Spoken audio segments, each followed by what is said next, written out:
Hello students, hope you are well and safe at home.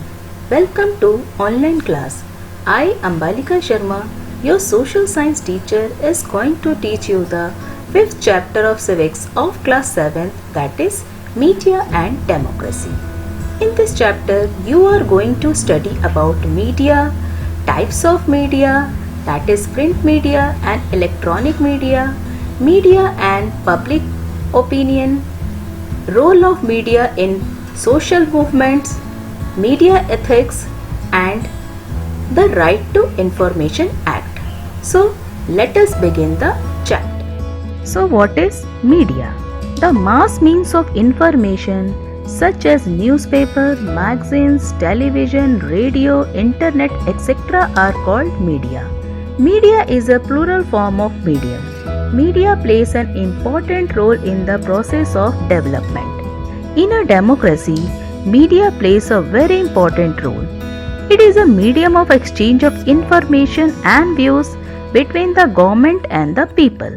Media highlights the various problems faced by people from around the country, which the government takes into account and tries to solve.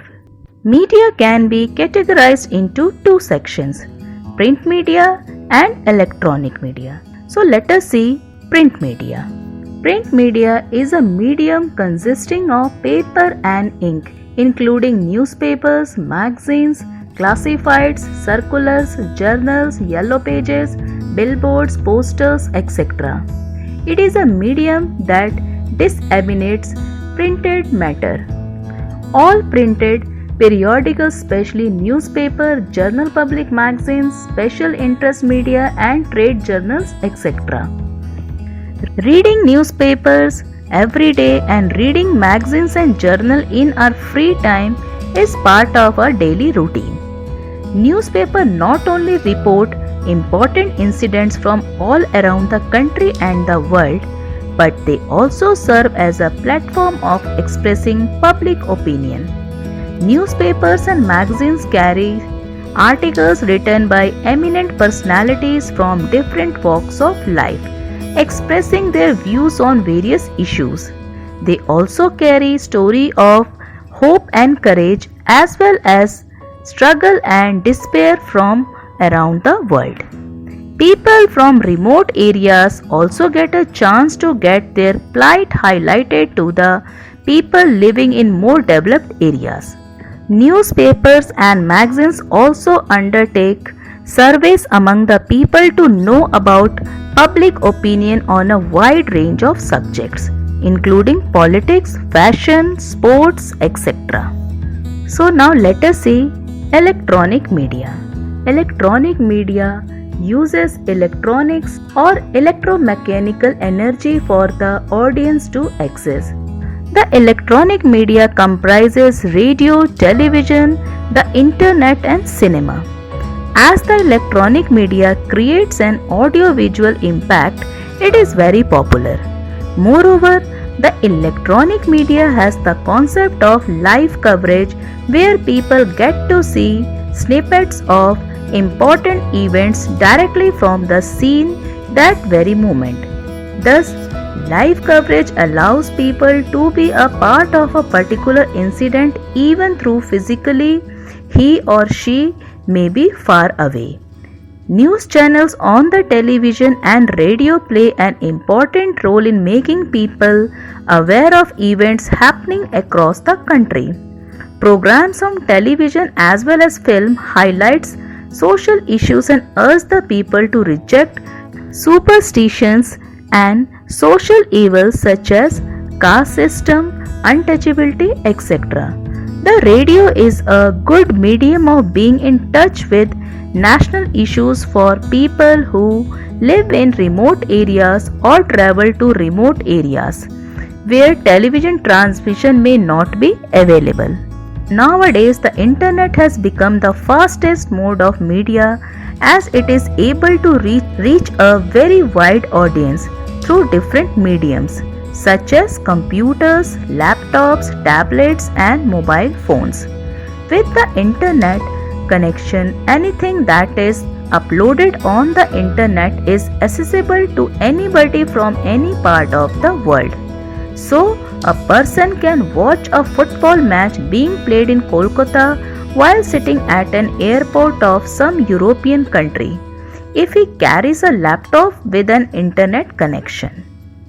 Let us see the next topic, that is media and public opinion.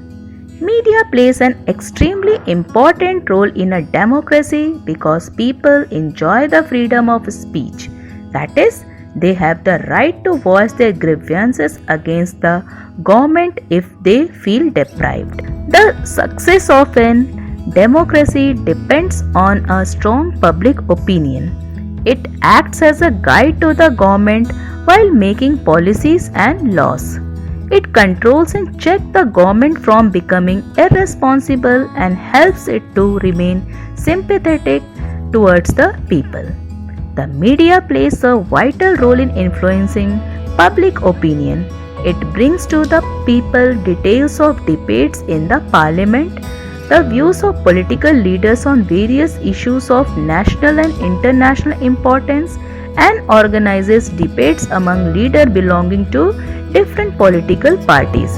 Through these, the common people can form opinion on the government and the way it functions. Now let us see role of media in social movements. Social movements are large-scale informal groupings of individual organizations on specific political or social issues. Media plays a very important role in the success of social movement dealing with environmental issues, farmers' rights, rights of tribal people, water scarcity, exploitation of women, exploitation of the poor by the rich, etc. Through the media, the people get to know about the various issues of discrimination and high-handedness. Sometimes, social movement is organized through the media where, as a conscious citizen of the country, people are encouraged to come out and protest against some atrocities. Social movements are an important means of getting the voice of people heard by the government. In many cases, such movements have led to the punishment of the guilty, even if they belong to the rich and powerful class of the society. Students, can you talk of some recent social movements were encouraged by the media? A large number of people have demanded better standard of living from the government. Now let us see the next topic, that is media ethics. In a democracy, the media has a huge responsibility. It acts as a link between the people and the government. A righteous media can help in proper functioning of a democracy. The aim of the media should be to inform and not to create sensations and mislead the public. Some of the ethics that media should follow are: the media should source information from a genuine and reliable source before presenting it to the public. False reporting and misreporting of facts might lead to unnecessary confusion. The media must present the truth. All facts that have been obtained from a reliable source must be put forth honestly. The media should never give half-baked information based on rumors. It is the duty of media to protect individuals' rights to privacy, especially during calamities.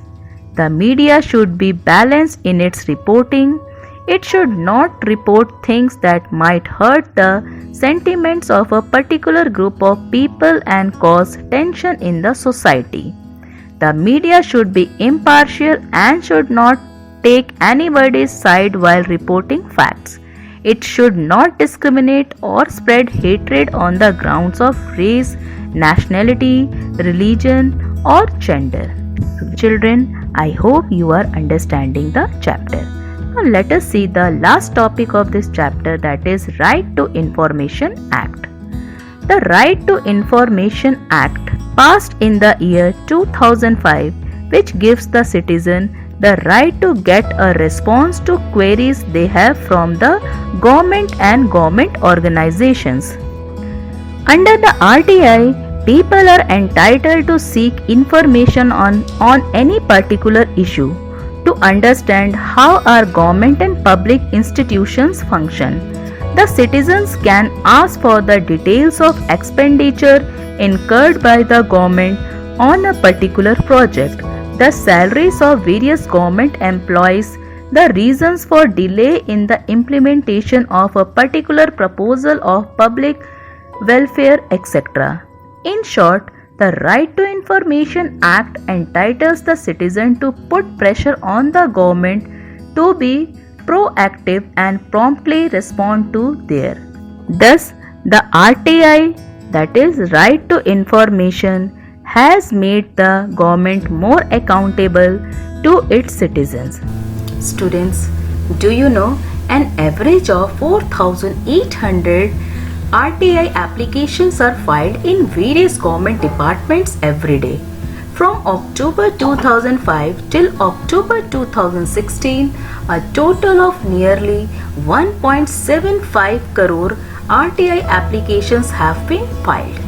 So children, this was the chapter about media and democracy. I hope you have understood the chapter. Students, go through the chapter and try to complete the book exercises and also read the nutshell given at the end of the chapter. Till then, stay home, stay safe and stay happy.